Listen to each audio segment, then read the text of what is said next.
बिस्मिल्लाहिर्रहमानिर्रहीम। अस्सलाम वालेकुम नाजरीन, आप यूट्यूब चैनल देख रहे हैं, मैं इमरान खान हूँ।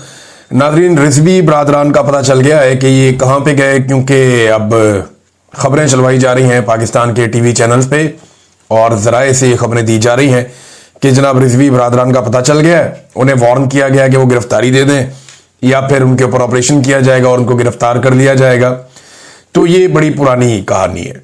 ये साफ साफ और सीधी सीधी बात यह है कि रिजवी बरादरान जो है वो एजेंसियों की तहवील में नॉर्मली ऐसे ही होता है। अब वो जख्मी है या ठीक है या वो सलामत हैं या क्या मामला है ये भी नहीं पता, लेकिन ये जरूर है कि ये एजेंसियों की कंट्रोल है मामला। और अब फैसला किया गया है कि उन्हें पुलिस की हिरासत में दे दिया जाएगा या पुलिस जो है वो उनकी गिरफ्तारी डाल देगी। सादी बात यह है और ये सब जानते हैं, कोई ढकी छुपी बात नहीं है।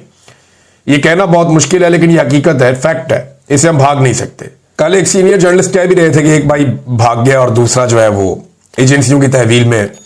बहरहाल अब उन्हें पुलिस के हवाले किया जाएगा, उनकी गिरफ्तारी डाल दी जाएगी, फिर उन्हें अदालत में पेश किया जाएगा, फिर जो कानूनी मामला है वो चलते रहेंगे, जमानत की कोशिश होगी, वो सारी चीजें चलती रहती हैं। लेकिन असल मामला यह है कि मामला क्या तय हुआ, यानी अगर ये एजेंसियों की हिरासत में है, दोनों भाई है, दोनों में से एक भी, तो मामला क्या तय हुआ और किन शराइत के ऊपर चीजें आगे बढ़ रही हैं। नॉर्मली ये जो एजेंसियां दबाव डालती हैं और लोग बाहर आकर ये कहते हैं जी हम तो शुमाली इलाका जात में चले गए थे। कुछ लोग ये कहते हैं कि वो अभी गिरफ्तार हुए हैं। यानी आपको याद होगा इंतजार पंजुता साहब जो थे, उन्हें एजेंसियां उठाकर ले गई थी और बाद में वो एक वकूआ बना के उनको बाजियाब करवा लिया गया। फिर आपको याद होगा कि अहमद नूरानी के दो भाइयों के साथ क्या हुआ था। एजेंसियां उन्हें उठाकर ले गई थी और बाद में उन दोनों भाइयों को जो वो कच्चे के डाकुओं से रिकवर कर लिया गया था।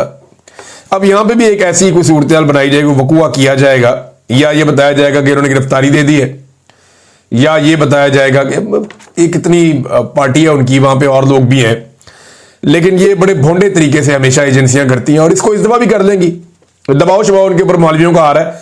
आहिस्ता आहिस्ता लोग जागना शुरू हो गए हैं, बात करना शुरू हो गए हैं कि मुरीद के अंदर जुल्म किया आपने, आपको ये नहीं करना चाहिए था। अगर एक पॉलिटिकल पार्टी या ये एक जिस तरीके से तरीके लब्बैक की सियासत थी उससे तो बहुत लोगों को इख्तलाफ है, मुझे भी है, लेकिन बात यह है कि ये कोई तरीका तो नहीं है कि आप घेर घार के चारों तरफ से और गोलियां चलाना शुरू कर दें और इंसानों का कत्लेआम कर दें। अब जो लोग मारे गए हैं वो वापस तो नहीं आ सकते।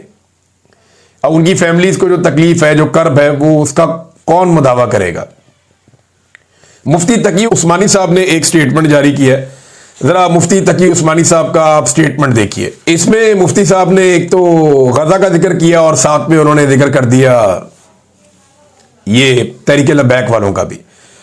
उन्होंने कहा जी कि शर्मुल शेख में गजा की जंगबंदी के मुआहदे पर दस्तखत हो गए और बेइख्तियार बकौल शायर दिल खुश तो हो गया मगर आंसू निकल पड़े। क्यों, ये देखें जरा, ये आपके पाकिस्तान के टॉप के आलम दीन है। उन 70,000 शोहदा को याद करके जिन्होंने अपनी मौत को गले लगाकर फलस्तीन को जिंदा रखा, ये याद करके कि इस अमन का सहरा लाखों जानों के नुकसान के बाद उसी के सर बंधा हुआ है जिसने कुदस में सफारतखाना कायम करके उसे इसराइल का मरकज करार दिया था और 2 साल तक, यानी ट्रंप के सर के ऊपर सहरा क्यों बांधा गया, वो ये कह रहे हैं भाई सहरा तो आपके अपने आर्मी चीफ ने और वजीर आजम ने बांधा है। आपके वजीर आजम ने वहां पे 28 सेकंड तक वो तारीफ की है कि ट्रंप की कोई 28 साल तक इतनी तारीफ नहीं कर सकता। बहुत सारे दुनिया के अंदर लोग पाकिस्तान को बेइज्जत कर रहे हैं, पाकिस्तान के बारे में ऐसी बातें कर रहे हैं कि ऐसा अर्दली वजीर आजम आपने रखा हुआ है और इस किस्म का क्लाउन और जोकर आप ये क्या कर रहे हैं आप, यानी आपकी कोई सेल्फ रिस्पेक्ट है आपके मुल्क की?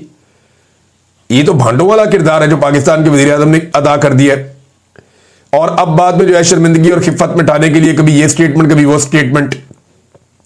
भाई वहां पे खड़े होकर अपने ऊपर कंट्रोल करना था ना। खुशामद की आदत ही इतनी ज्यादा पड़ गई है कि जहां कोई बड़ा आदमी देखा खुशामद शुरू कर दी। असद उमर ने इसके ऊपर बड़ा अच्छा तबसरा किया। उन्होंने कहा जी कि ये नया वर्ल्ड रिकॉर्ड है और वर्ल्ड रिकॉर्ड ये है कि 28 सेकंड के अंदर चेरी ब्लॉसम का पूरा डब्बा ही खत्म कर दिया।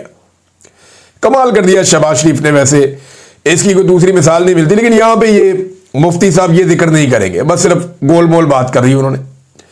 इसके बाद उन्होंने कहा इसलिए कि गजा में फिलहाल अल्हम्दुलिल्लाह अमन कायम हो गया मगर हम अपने घर में अमन कायम ना कर सके। एंड इस मौके पर जब भारत पाकिस्तान से खुली दुश्मनी पर आमादा है और पाकिस्तान के बागियों की हमायत कर रहा है और खुद भी नुकसान उठा चुका है, हमारे एक पड़ोसी ने क़याम अमन के लिए पाकिस्तान के बजाय भारत से पिंगे बढ़ानी शुरू कर दी हैं और फिर दो मुसलमान पड़ोसियों में जंग शुरू हो गई, जो उम्मत इस्लामिया के किसी भी दर्दमंद के लिए तशवीशनाक है। अच्छा जी, अब आप ये देखें कि बिल्कुल तरीके लब्बैक वाला इसमें तस्करा है नहीं, सिर्फ एक जुमले का एक हिस्सा है थोड़ा सा। लेकिन अफगानिस्तान के ऊपर वो तनकीद कर रहे हैं कि अफगानिस्तान भारत के साथ पींगे चढ़ा रहा है। ये मुफ्ती साहब तब बिल्कुल चुप थे जब बिलावल गया था भारत, तो पाकिस्तान क्या कर रहा था भारत के साथ बात करके। ये मुफ्ती साहब बिल्कुल चुप थे जब नरेंद्र मोदी पाकिस्तान में आकर नवाज शरीफ के घर चला गया था, ये बिल्कुल नहीं बोले। ये मुफ्ती साहब बिल्कुल चुप थे जब एक पूरा खानदान भारत के बड़े बड़े बिजनेसमैनों के साथ कारोबार करता रहा, ये बिल्कुल नहीं बोले। यानी इन्होंने कभी बोलना ही नहीं है जब तक कि एस्टेब्लिशमेंट इनको कहेगी नहीं। मैं मुफ्ती साहब एक बात आपको कहना चाहता हूं, देखें, मेंबरे रसूल पे बैठ के ना आपको हक और सच की आवाज को बुलंद करना चाहिए। अगर आप नहीं करेंगे तो कौम से क्या उम्मीद की जा सकती है। मुफ्ती साहब आपका इल्म बहुत ज्यादा है, बहुत ज्यादा है, मगर आज सोशल मीडिया पर बैठा एक टीनेजर हक बात कहने में आपसे बाजी ले गया है। आपकी मसलियतें आपकी अजमत और रुतबे को खा गई हैं। अब आप जो मर्जी करते रहे। यहां मुफ्ती मुनीब साहब हैं, उनका भी स्टेटमेंट आ गया और मुफ्ती मुनीब साहब पे स्टेटमेंट इसलिए उनको देना पड़ा कि उनके अपने कारकुनों ने, उनके अपने तलबा ने बहुत शोर मचाया और उन्होंने कहा ज्यादती हुई है, इतनी बड़ी मुफ्ती साहब बोलते नहीं आप। तो मुफ्ती साहब अपने मुतालबात के साथ सामने आ गए, ये दबाव की वजह से, और इजाजत लेकर ही आए होंगे। ये इजाजत के बगैर तो मुफ्ती मुनीब साहब काम करते नहीं है। अच्छा, मौलवी जितने एक्सपोज हुए ना इस रिजीम में, इससे पहले कभी नहीं हुए, चाहे वो फजल रहमान साहब हो, चाहे वो जमात इस्लामी हो, चाहे ये मुफ्ती मुनीब साहब हो, चाहे हमारे मुफ्ती तकी उस्मानी साहब हो, चाहे और बहुत सारे मौलवी हों। अच्छा, कई मौलवी बहुत बुरी तरह एक्सपोज हुए और कई ऐसे लोग सामने आए जो हक बात कर रहे हैं और लोगों की आंखों के तारे बन गए कि लोगों ने कहा यार सच बोलता है कम से कम ये आदमी। उलमा मेंबर पे बैठ के सच बोलने का दरस तो देते थे, सच बोलते नहीं थे, हौसला नहीं था इनमें, अब उन्हें बोलना पड़ रहा है। तो मुफ्ती मुनीब ने 4-5 चीजें जो है वो की। नंबर 1, उन्होंने कहा जी हालिया वाकयात पर जुडिशियल कमीशन बनाया जाए। नंबर 2, जाँ बहक अफराद और जख्मियों को दियत दी जाए। नंबर 3, तमाम मुकदमात वापस लिए जाएं। तो जख्मी और जो वो मौजूद हैं लाशें थानों में, उन्होंने कहा जी हमें पता है, वो हवाले की जाए लवाहिकीन के एहतराम के साथ।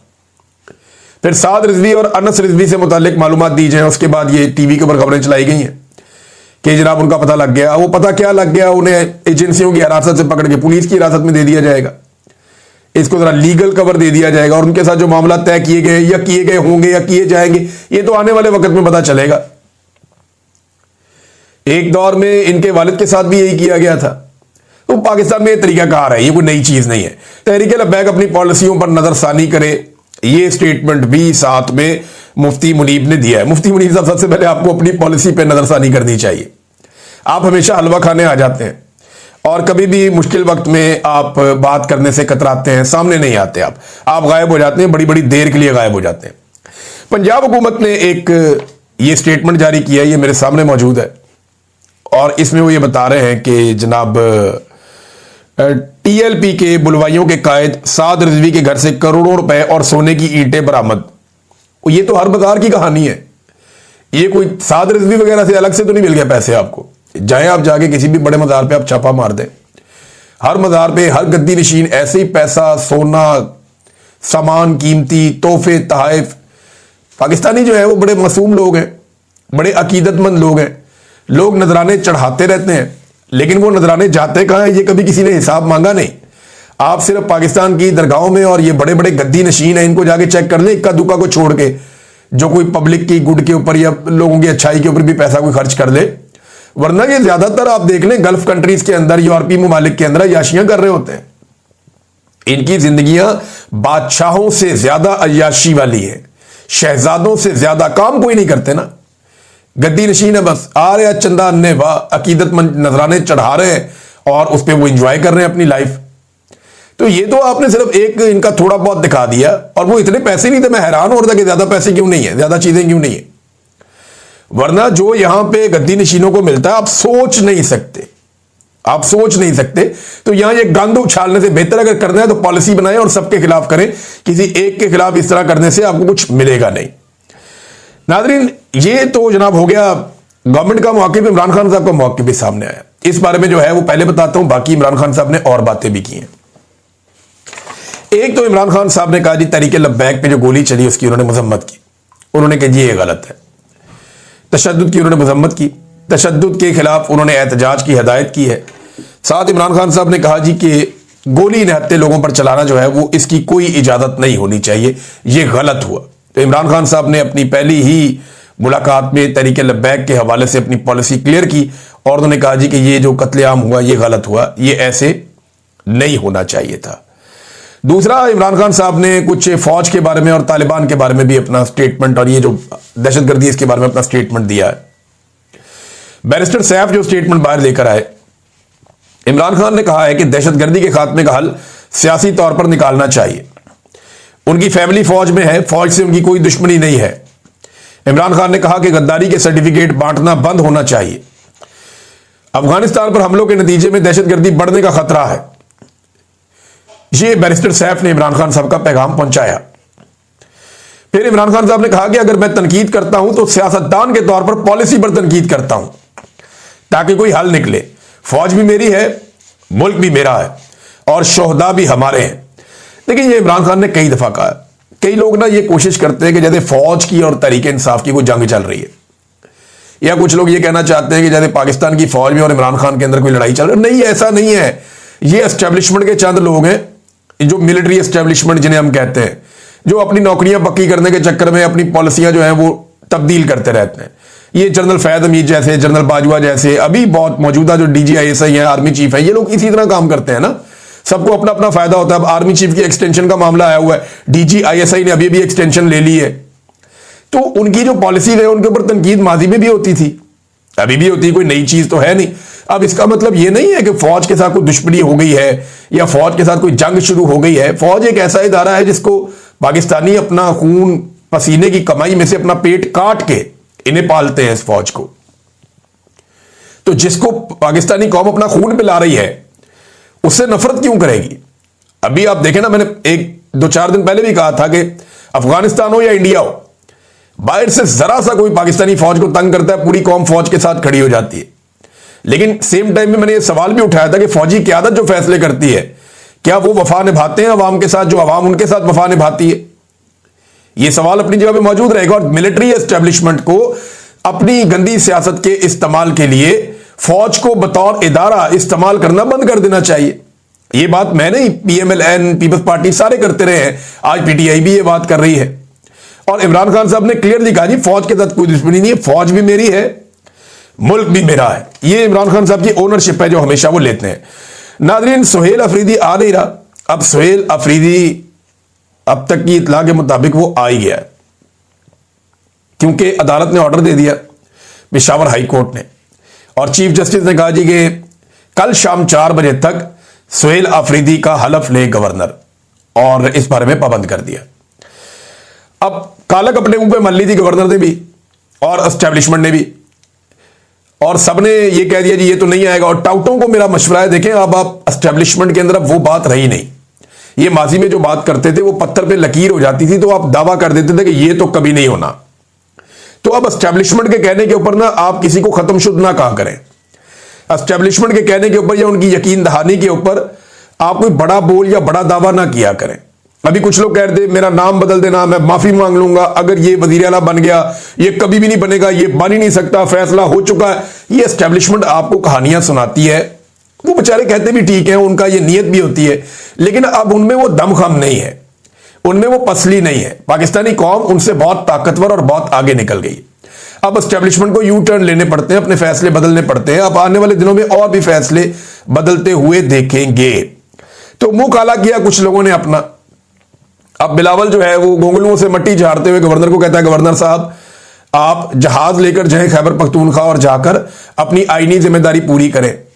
तो पिछले 4-5 दिन से क्या हो रहा था, ये जो 8 तारीख से ड्रामा लगाया हुआ है और आज 14 तारीख है, पिछले 1 हफ्ते में आपने इस लेवल का ड्रामा किया है। पीपल्स पार्टी ने ऐसा गंद मारा है, पीपल्स पार्टी ने, ये जमहूरियत की सबसे बड़ी दुश्मन है पीपल्स पार्टी। इनको सिर्फ इक्तदार चाहिए। बिलावल का वो जुमला याद है आपको, ब्रूट मेजॉरिटी, वो बात याद है, डंडे वाली जमहूरियत, यही बिलावल है ना। और अब गवर्नर को पहले बिठाया हुआ था सिंध के अंदर के, इधर बैठो, नहीं जाना वहां पे खैबर पख्तूनख्वा। अब जब अवाम भी खड़ी हो गई, वहां वोट भी बढ़ गए, एक भी एमपीए इनसे नहीं टूटा।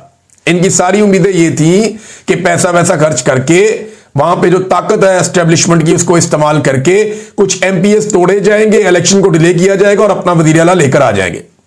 अब इस चक्कर में मौलाना फजलुर रहमान साहब की बाचियां खिल गई थी। मौलाना फजलुर रहमान साहब का किरदार जो है